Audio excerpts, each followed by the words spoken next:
Institute of Madrid, which is a research center of the Spanish National Research Council.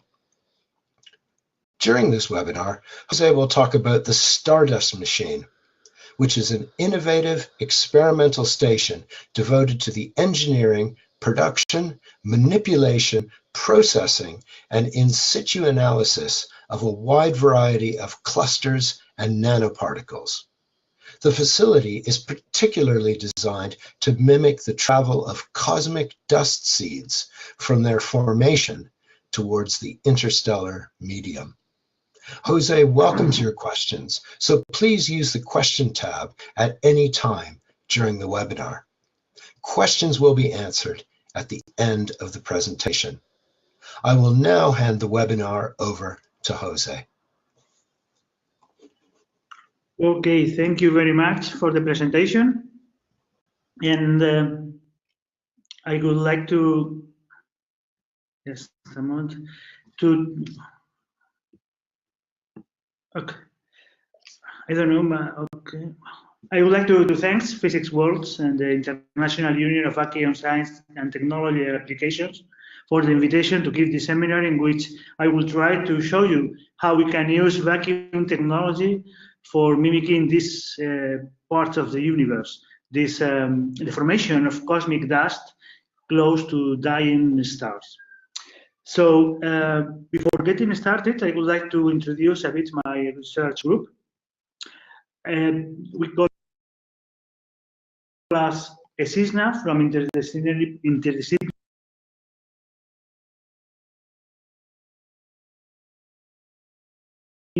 Studies based on nanoscopic systems. We are in Madrid in the Council of Research, and this group finally we have a strong background in surface science and vacuum technologies, because we are normally we are coming from this field, and we study fundamental properties of the low-dimensional materials. In fact, we have been working with nanoparticle fabrication. Here we have photographs of nanoparticles.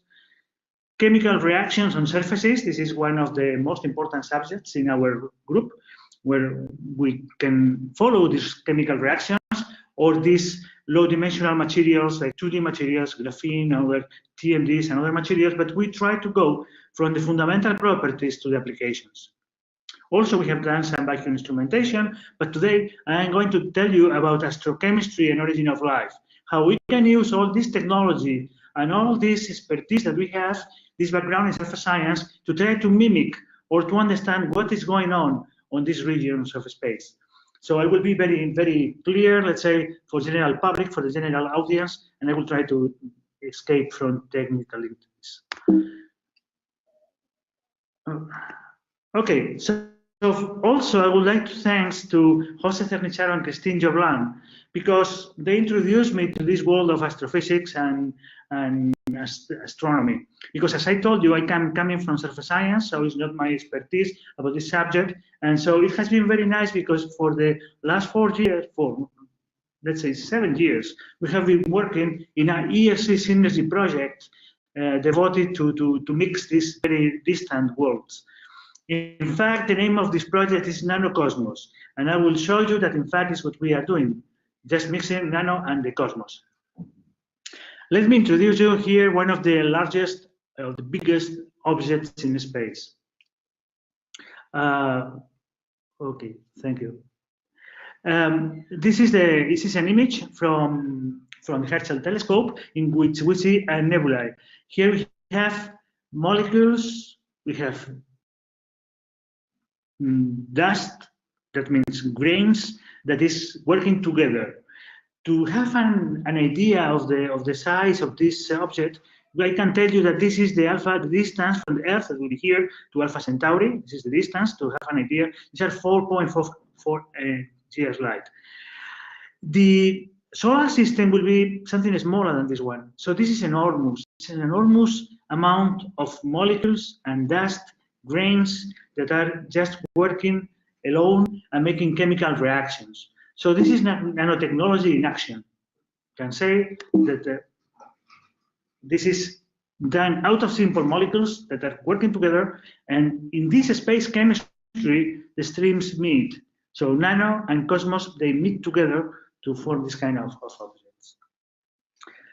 Well, astrochemistry, in fact, is let's say, a field within astronomers or astrophysics that study the chemical reactions that appears in the cosmos. And today, the astronomers with the telescope, with the radio telescope,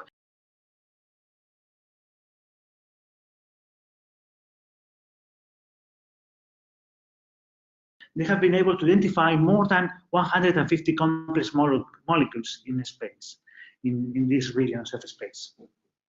So now the problem is not identify them. Of course, this is a problem, this is a challenge for astronomers. But also another important question is how they have been formed in space. And it's there where vacuum technology can give light about this issue. If we want to mimic a cosmological system, we need to know what is there. So we have been talking about a nebulae, that is this line here, but there are also many other things. We have vacuum and radiation, and this is why vacuum systems, they are adequate for this purpose. We have the nebulae, as we said, we have stars, we have planets, we have galaxies, black holes, neutron star, we have many different things in the universe. So, but this is a standard, let's say, picture. I mean, if you have one idea of the universe, you will have in mind one of those very beautiful pictures. But in fact, the universe is something like that. Because the real picture of space is vacuum. Vacuum at very low temperature. Extreme vacuum is, the density is about 1 hydrogen atom per meter cubic, and very, very low temperatures. So now, vacuum technology and surface science can help you to mimic what is going on there. And for this, let me also recall that the surface science has developed during the last 20-30 years a very powerful battery of experimental techniques and theoretical methods that can describe matter at the nanometer scale. We are very accurate now with the techniques to know what's going on. We can reproduce that by calculations, and all that because of the vacuum technology that allows you to have all these techniques working. So we have developed microscopes, like the scanning tunneling microscope, the STM, able to show you every one of the atoms on a surface, and to show you very fundamental processes that are going on a surface. This is the dream of the physicist, but very recently also, an evolution of this microscope has been able to show you molecules on a surface. Here you see every bond on a surface of a molecule, so the dream of a chemist. But not only images, very beautiful images of processes or molecules or particles or material, but also spectroscopic information of very tiny amounts of things about these molecules, what happened with them, which is the chemical environment of the molecule, all these things. And all this information now is available thanks to the evolution of these surface science techniques.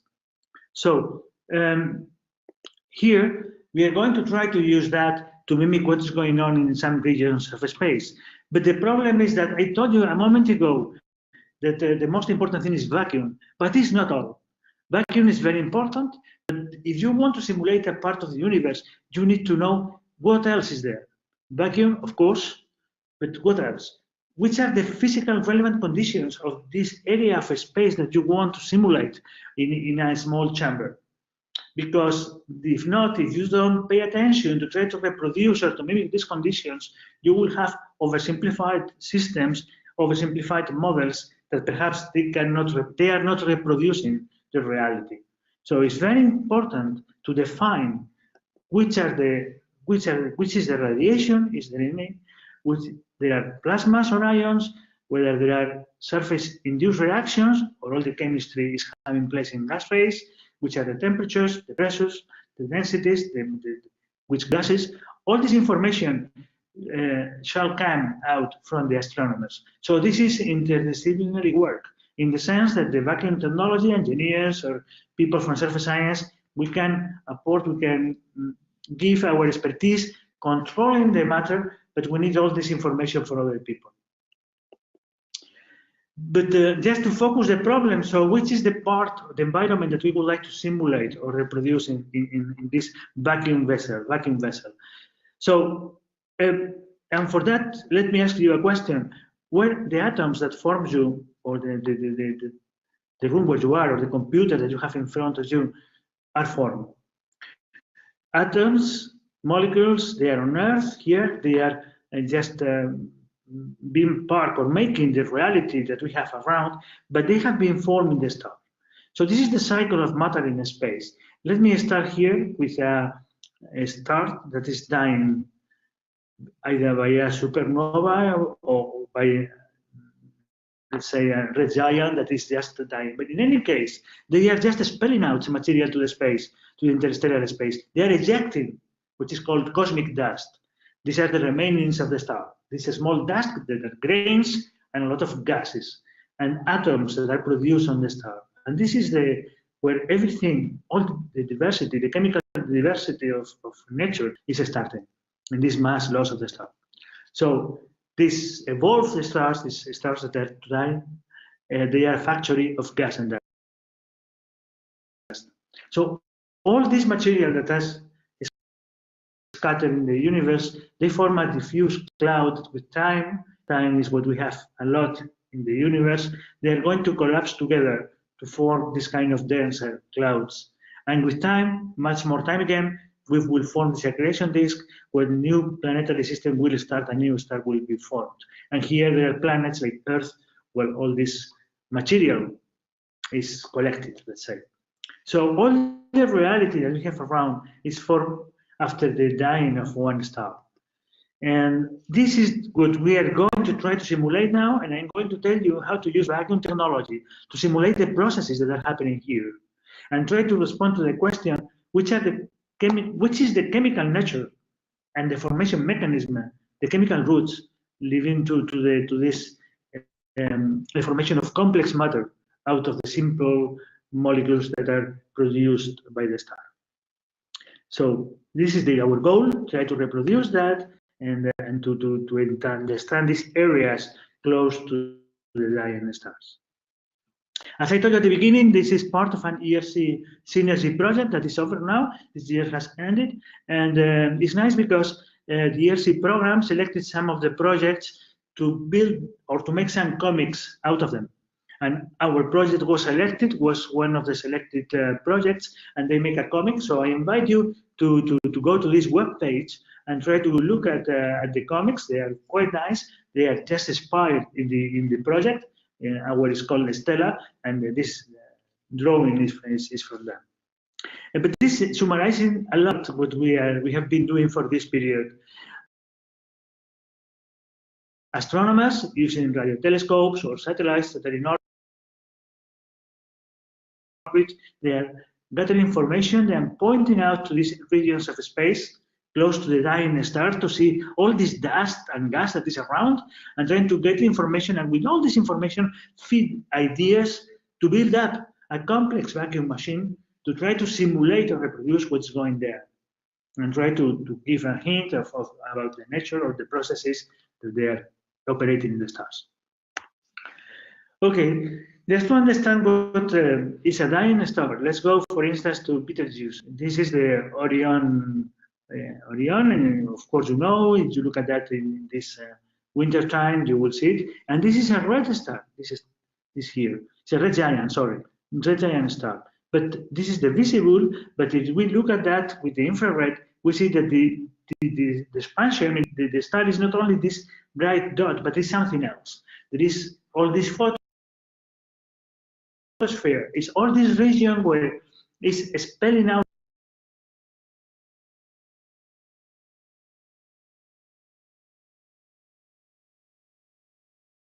the material, and you can see the infrared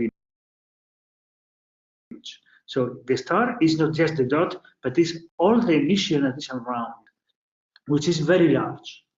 It's really large. And now, today, for astronomers, they have a possibility, they have a very new tool, which is called ALMA, that is a network of telescopes, of small radio telescopes, but using an interference between them. They have 64 antennas, and they are able to have very good sensitivity for this radio astronomy. For instance, this is a picture from one of those telescopes from ALMA of a red giant star, and this is about 50 times the stellar radius, so the star will be here, just in the middle, and all that is the part that we would like to simulate, is where chemistry is starting. So that's what we want like to just to put in our vacuum machine, the conditions, the same conditions that are there. But this is very important for them because before ALMA, the standard radio telescopes, the spot that they are looking at, it was so big that they could not make a radial distribution of what's going on. So now they have these nice maps, and just to see how important it is for them. This here is a spectra of radio telescopes, and you see some features here, right? This is it's a standard one single antenna, standard radio telescope spectra on one region of space.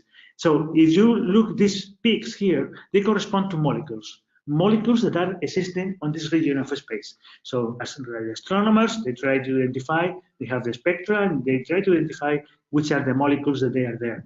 So here they have identified silicon and carbon, HCC, HCN, and there are some lines that they are not able to identify, and these are U. Of course, U unknown, that corresponds to molecules, but they don't know which molecules they are. But now, if you look exactly to the same region with this ALMA telescope, you will see something like that. So you will see that there are the lines that they were able to identify, but also you see a lot of U lines, a lot of lines that you don't know what they are. So that means that these regions of space has plenty of new molecules, plenty of molecules that they have to identify.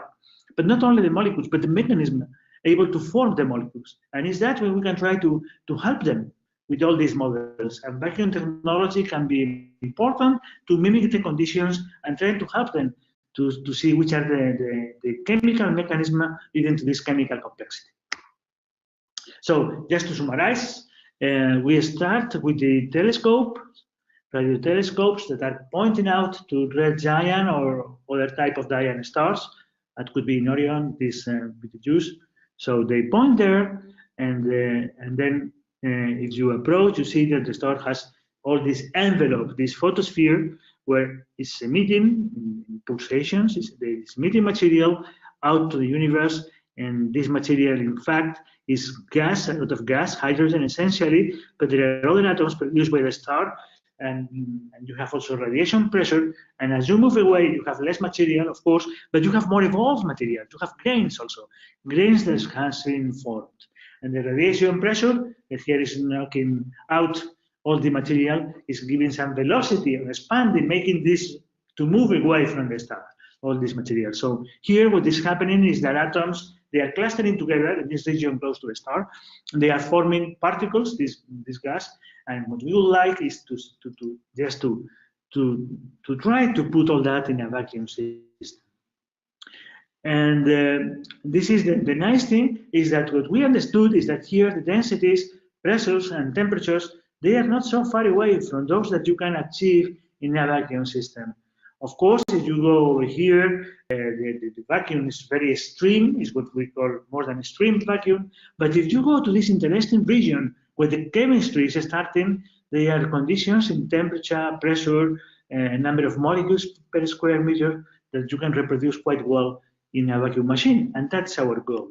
So our goal is to mimic the travel of these atoms from the moment they are created in the star to the interstellar universe space. So this to mimic that, no? And for that we try to build up this machine fitted by all this information that we have from astronomers. So let's see again the strip of the atoms. They are produced, they collapse one to each other because here pressures are still enough and temperatures also there has been a bit, I mean, as you move away, temperature is decreasing, so you can have some particles that are formed, and then you have interaction of this particle with the gas, and as you go away, you have more evolved material and less pressure, but then at the end you will have also the interstellar medium that is providing some radiation at the problem. Okay, so what the machine, which are the ingredients? We were saying before that before making a simulation, you need to understand which are the main ingredients, the main feature or physical features that you want to simulate or to introduce in the system. So, of course, heat or temperature from the stars. We need a certain acceleration. This is the radiation pressure that is pushing all the material away. we have the production of these grains, how they collapse to form this production, and you have gases that you need to introduce. Essentially, hydrogen is the most important, but then there are other gases. You have an interaction of these gases with the nanoparticle, and in this case, this region essentially is neutral chemistry. Then we have a cooling as you move away from the star, and then you have irradiation sources when you arrive to the edge of this region. So to put all these features together, it has been the goal of our project that we call Stardust.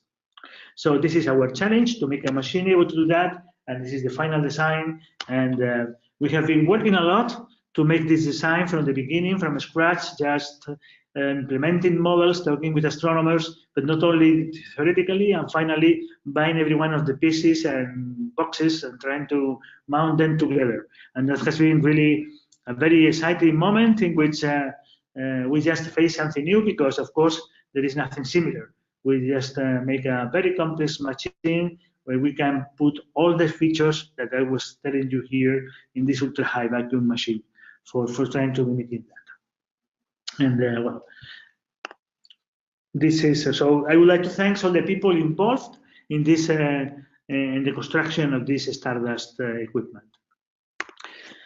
This is a real picture. It's not curved, but it's because we are very close to the wall, and it's part of the objective. It looks like that, the machine. Okay, but this is the schematics, the real schematics of the machine. So which are the main features? So, well, we just wanted to have ultra high vacuum all the way long of the machine, and we have different modules that we can put in and out just to simplify the experiment if we need it. And essentially, let me go step by step from another view. Here is the machine, the magnetron. We use magnetron sputtering for created atoms. Of course, in the star, you have a nuclear reaction, and of course, we cannot have them on the lab. But we study from atoms, and the atoms are produced by a magnetron sputtering, and I will tell you in a moment. But then, once you have the atoms, these atoms, they are expanding, and they are mixed with gas that we can introduce here. And also we have a window for optical spectroscopy. They are dragged by argon and different pressure, all the atoms produced by sputtering, so everything is happening on gas phase, like in the stars. We have a quadrupole to check that everything is okay, several pumps for extraction, but then this material is not so hot as is in these regions of the star. So we have a machine just for heating the gas as it's moving away from this, as it's running now. And then we have another machine that is going to give the acceleration if needed. So every one of those machines is going to give a physical constant to the problem. Finally, we have two characterization machines because we need to understand what's going on. The first one, because as I told you, the temperature is just evolving a lot. Close to the star, we have a very high temperature, but when we are moving away from the star, it's very cold. So we form ice. All the material in the grains that we have formed is just colliding together and forming grains. So here we can simulate the formation of these ices, and we can irradiate these ices to see which new species are formed. And finally, we have another XPS or TPD characterization techniques. So this is our complex machine. I will not enter into the details, and let me show you some example of what we can find here. Well, let me now also have a look inside the machine. This is the final design, and nowadays, thanks to these three-dimensional views, we can enter and to follow what's going on. So let us see what's going on inside. As I told you before, these are the different steps. First is the seed formation. This nucleation is going to evolve to form more evolved material, and then we have the radiation. But let's go inside of the machine. These are the atoms that we want to eject, and we will eject them by sputtering. So the blue here is argon that is sputtering, and this is target. This gray is the atoms that we are going to simulate. We are going to see how it behaves, this kind of mimic of analog of the cosmic dust. With time it aggregates and is ejected by a different pressure together with the argon, but then it's going through a machine, as I told you, that is going to give the temperature. The temperature just to to fit that of this point, and then some acceleration, and then all this cosmic dust, here is just focusing one single particle, is collected on a surface when we are going to see how it reacts with other gases, how it behaves with radiation, whatever we want to analyze, or whatever physical property we would like to measure of this analog of the cosmic dust. But very interestingly, we have a vacuum suitcase where this material that we have grown, we can put it in this vacuum suitcase and transfer it to other institutes for further analysis in vacuum, just to have in situ all the properties of the material. Okay, so let me see a few words about how to produce the atoms. For that, we use what is called the sputtering gas aggregation sources. In fact, these are magnetrons. We have used 3 of them, and in fact, argon is going to as you see in the video, to produce atoms of these different targets. So we can have cosmic dust up to 3 different materials. We have tested before in our institute. There are experience working with this kind of machines, and here you see how nice they are with metals to produce gold nanoparticles, alloys, or core shell structures, or the other way around, which is here in the core, and the cell the other way around to change. So these machines, they work very well with metals, and now we are going to use them for producing analogs of cosmic dust. Of course, there is no gold, there is no silver. What we are going to use in these targets, they are materials like the one that produce the star. In our case, carbon, silicon, or a simple metal, iron, magnesium. So these are examples. We just fit everything with copper. And here in this publication, you have technical details. Every one of those particles is for copper. And we see very thin distribution of the height. And also we are able to change the composition. And this machine is nice because it's not only useful for making cosmic dust, but also for nanotechnology, because we can work, we started with this copper, but with different particles of different natures. Here we have IFM images of those particles, and you see how homogeneous they are, how we are able to cover a surface with those particles. And these particles could have another applications in nanotechnology. For instance, for electrochemistry, for biosensing, or for enhancing or collecting light for new cells. And well, we have also control of the chemical properties, but I'm not going to enter into the detail. What I would like to say is that this is very important because this machine is so unique that we are part of this NFFA program, Nanoscience Foundries and Fine Analysis, where it's a process from the European Union to provide access to these facilities. So if you want to use Stardust, you can look for them to this webpage, and if you place a project to use it, kind of a synchrotron, you could be granted with time to use and some funding for 2 persons to come to Madrid to make experiments for nanotechnology or similar things. Okay, so let's see now an example of cosmic dust as we started. So the conditions at this nucleation zone where the dust is formed, they are known by astronomers. Temperatures, number of molecules, number of carbon atoms, and the nice thing of our experiment is that we can more or less try to reproduce that.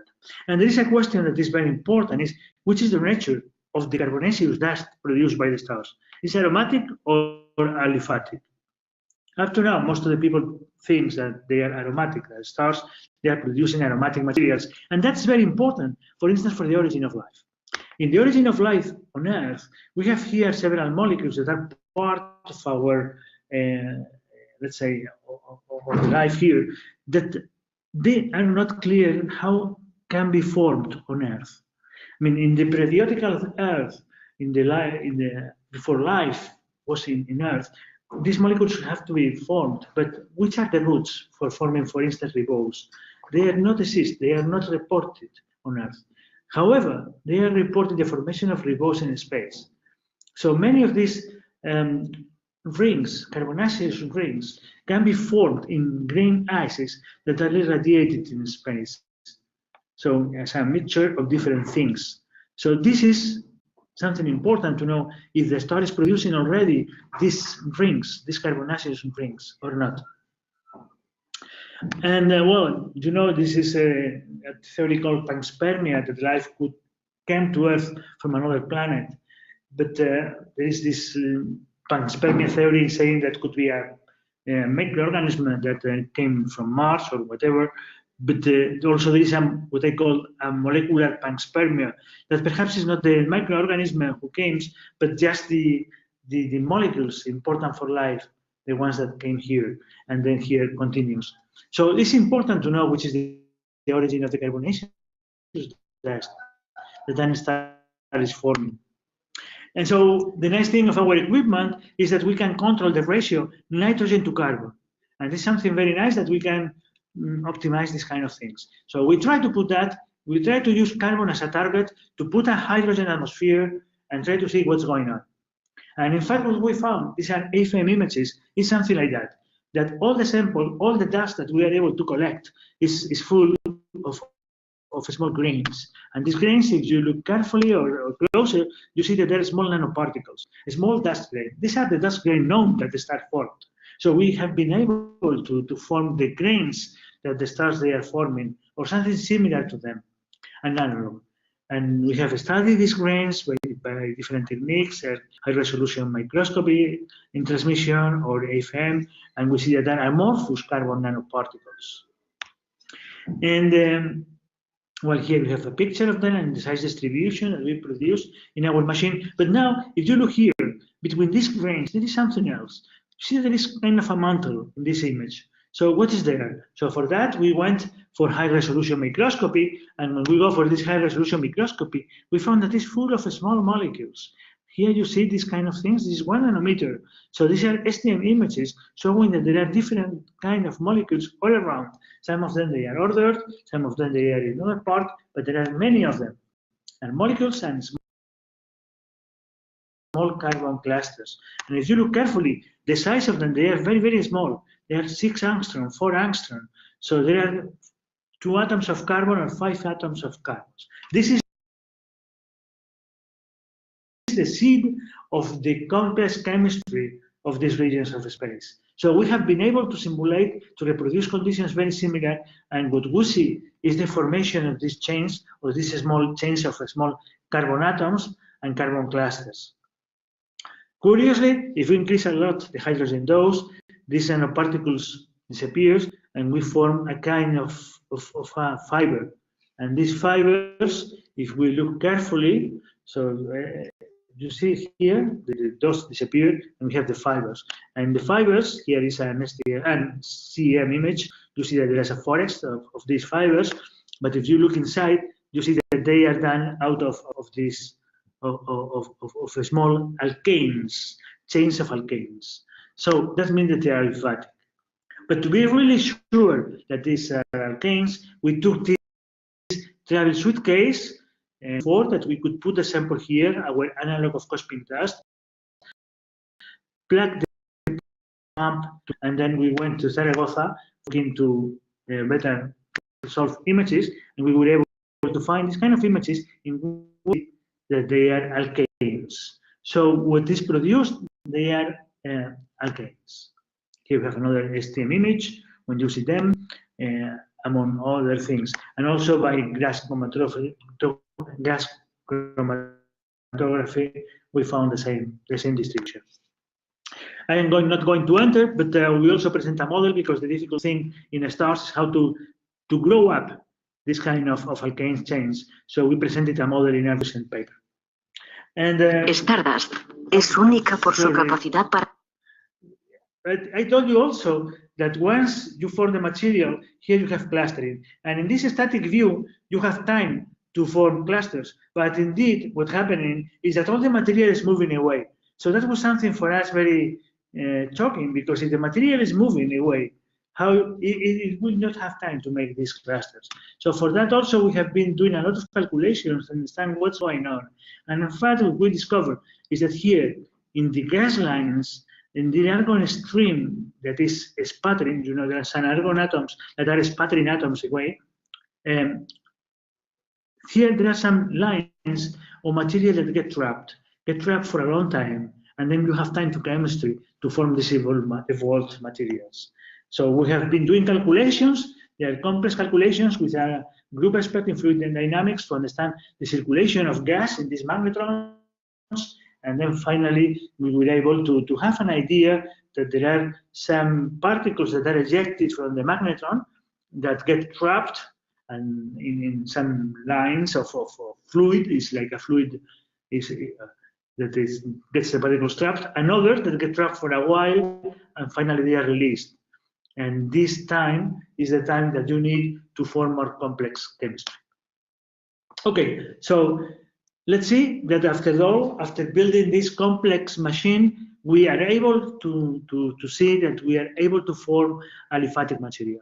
And that has been something very shocking, because aromatic, they are in space, they have been detected in many clouds, but what we can say is that they are not formed directly from the chemistry of the stars, because we have mimicked it in complex vacuum system, taking into account as carefully as we can all the conditions here in this area of space to say that the material that we form is aliphatic in nature.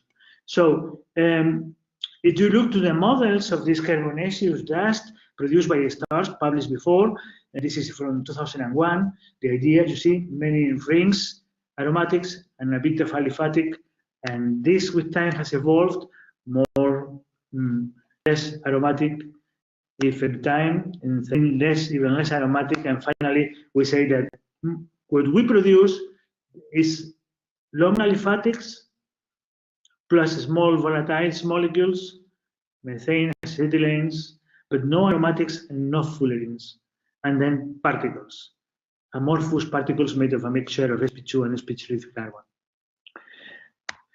Okay, so this is our result, our first result, and this is the beginning of the Stardust machine, the first experiment, and now we are ready to continue facing challenges about the nature of this cosmic dust and trying to understand better how work the stars, which is the chemistry around in this photosphere of the stars to produce other things. And just to end up, I would like to say that any journey that two humans may carry out, finally, they will end up making it. And that has been true for a lot of time for the history of humanity. No? But however, we have to recognize that there are several places in the universe that we cannot attain, that they are forbidden for us. So as this photosphere of the stars. So to get there, we need robots, we need theoretical calculations, we need laboratory simulations, or of course, our imagination. And the imagination has been the one that used in literature, for instance, to arrive to these places with this space odyssey in science fiction books or movies. And Stardust is another way of arriving there. It's a way of going there, not only with imagination, but also using all the information that we have, our capability to use the engineering and the information from astronomers to build simulation equipment that, like, let's say, the starships proposed unveil the secrets of space, the final frontier. And that's all. Thank you again to all the people involved in the design and construction of this machine, not only these Nanocosmos people, but also people from my group in Madrid, from the CISNAT, for the support that I have received to make this project on, and all the collaborators in different parts of the projects, and also the founding agencies. And thank you to you for your attention. And that's all. And now, if you want some questions, I will be happy to try to answer them. Thanks, Jose. Thanks for a fascinating description of some amazing multidisciplinary research. Now, Jose is going to answer questions from the audience. So if you haven't got your question in yet, please get it in now, and I'll go to the first question. So, Jose, you said in the talk that particles close to the star will travel for years. But how long does it take to make this trip in the machine? And what sort of changes in chemistry occur during that trip? Yeah, this is a very nice question, because in fact, this is a simulation machine, you know, and when you try to simulate what's going on in space, there are several things that you cannot do. Gravity, you cannot simulate gravity, of course. You cannot, I mean, think that you have an extension, enormous extension, that you have to fit it in a small vessel, vacuum vessel. And the same for the time. We said that the particle is traveling for more than 50 years, 50, 100 years, receiving, I mean, it has a lot of time to grow up the particle or to have some chemistry or to form new species. And we don't have this time. So we know that in our magnetron around in this area is just a few seconds, but then traveling for the long way is just milliseconds. So the chemistry will be much reduced. So what is the consequence of that? There are two things. First, the grains in our stars will be larger because it has much more time to find one atom to another to grow up. In our machine, the grains will be smaller. I mean, we produce a small dust nanometric size grains. And then the chemistry. If we want to see the chemistry, we have to accelerate the process. And to accelerate the process, we need to increase a bit the concentrations. So our concentrations, they are larger than the concentrations that you can find on the regions of space. So time is a problem, but I mean, we have a way of solving that and try to simulate or to approach the real conditions in the stars. Okay, great, thanks. So you started off with carbon, but cosmic dust is much more complex. What sort of other elements should you be looking at? Yeah. We started with carbon because, of course, carbon is one of the most abundant elements in the stars. I mean, the most abundant is hydrogen, of course, but then carbon is the one that is starting out the chemistry. This important material, others. This is silicon, essentially, and then there are some metals like iron. Silicon is very important because silicon and carbon, they form silicon carbide. So we have started with carbon alone.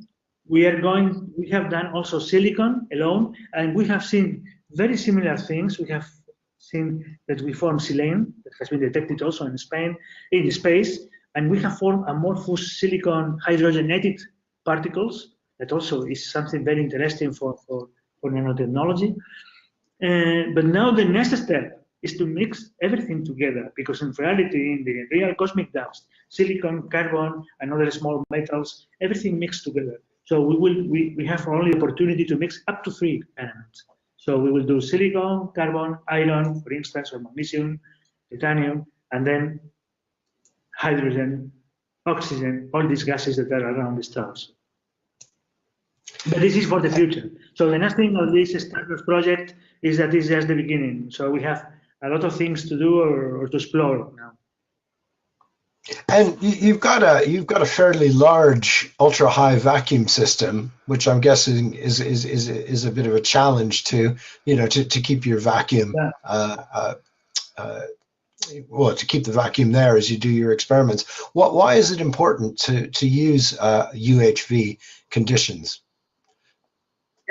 Yeah. This is very important also because that was something, because many experiments do not use this UHV, just high vacuum is enough. And the UHV is an extra complications because you need to do breakout, mainly if you are on long distances. But for us, it's very important for 2 reasons. First, because of the control.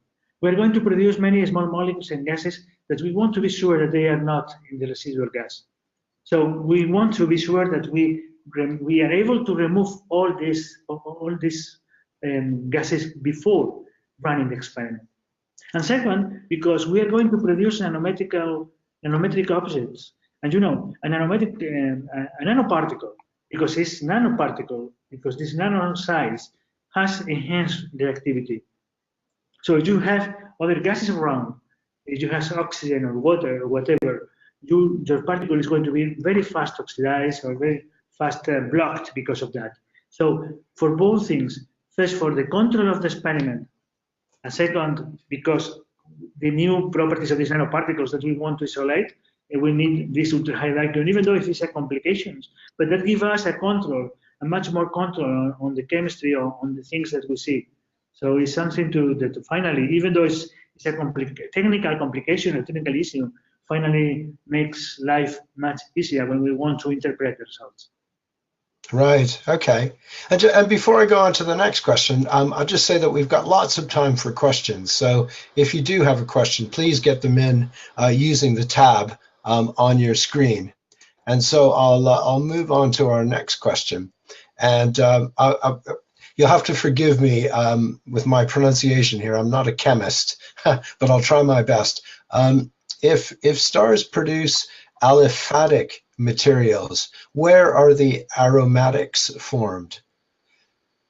Yeah, essentially. I have been talking that our first example of carbonaceous, when we study carbon, we see that the carbon just grouped together, forming these kind of chains that are just aliphatic chains rather than rings, right? So the aromatic is the ring, and the aliphatic is the, let's say, the chain, just to simplify the thing. Okay, and we have seen that. But in fact, astronomers, they are able to detect this aromatic, this what they call PAHs, polycyclic aromatic hydrocarbons. So they are detected. So how they form? Because normally they were supposed to be formed in the stars, but we have shown that is not the case. So there are many other ways of forming that. So in fact, once this material aliphatic is just ejected to space, then it's going to cluster on the surface of these grains, and we have something else. It's the catalysis. Again, you know, the interdisciplinary physics is working, physics and chemistry. Catalysis is very important to produce new species. And we think that, in fact, one of the main mechanisms could be that these molecules produced, they collapse, they cluster together on top of these grains, and there we have a different chemistry that is a chemistry on a surface. And again, it's a playground for many of us to try to simulate the conditions of this outer part of the star to see whether we are able or not to form this aromatic material. And the next question is there a way of validating your data against astronomical observations to convince yourself that you're on the right track with your experimental setup? Could you look at spectroscopic data or even collected cosmic dust? Yeah, well,